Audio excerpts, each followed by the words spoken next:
სპორტის ახალი ამბები. კახა გელაშვილთან ერთად რადიო იმედის ეთერში. ეთერში რადიო იმედის მორიგი სპორტული გამოშვება დღეს ქუთაისსა და რუსთავში სტარტს აიღებს საქართველოს საკალათბურთო ჩემპიონატის რეგულარული სეზონის დასკვნითი 22 ტური, მეოთხე ადგილისთვის მებრძოლი რუსთავი საკუთარ მოედანზე პლეი-ოფს მიღმა დარჩენილ ბათუმს მასპინძლებს 15 საათზე დაიწყება ეს შეხვედრა, ხოლო ქუთაისი ადგილობრივი გუნდი, რომელიც პლეი-ოფში სავარაუდოდ მე-6 ადგილიდან შევა სოხუმის გუნდს მიიღებს, სოხუმი მე-7 პოზიციაზეა. 18 საათზე დაიწყება ქუთაისის სოხუმის მატჩი.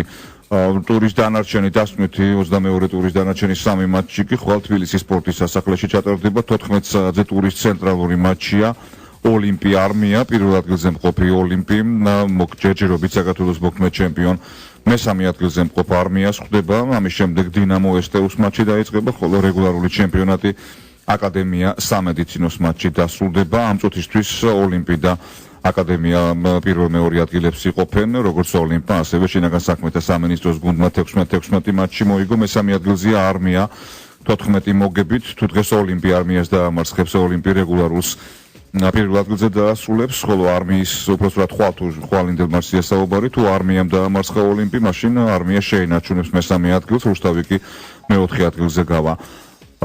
მეხუთე ადგილზეა დინამო 12 მოგებით, მე-6-ზე ქუთაისი 11 მოგება, სოხუმი მე-7 პოზიციაზე გახლავთ, მერვეზე კი თსუ, თბილისის სახელმწიფო უნივერსიტეტის გუნდი, სწორედ მე-8 ადგილიდან შევა პლეი-ოფში. რეგულარული ჩემპიონატს ასრულებენ წლევანდელ სეზონს რეგულარულით ასრულებენ ბათუმი სამედიცინო და ესტეუ. რაც შეეხება საფლეი-ოფ ბატალიებს, 2 მოგებამდე გასამართი მე-4 ფინალური ეტაპი 23 აპრილს დაიწყება, თუმცა მანამდე გველის ყველა ვარსკვლავის მატჩი აქცია, რომელიც 20 აპრილს შაბათ დღეს ქუთაისის სპორტის სასახლეში გაიმართება.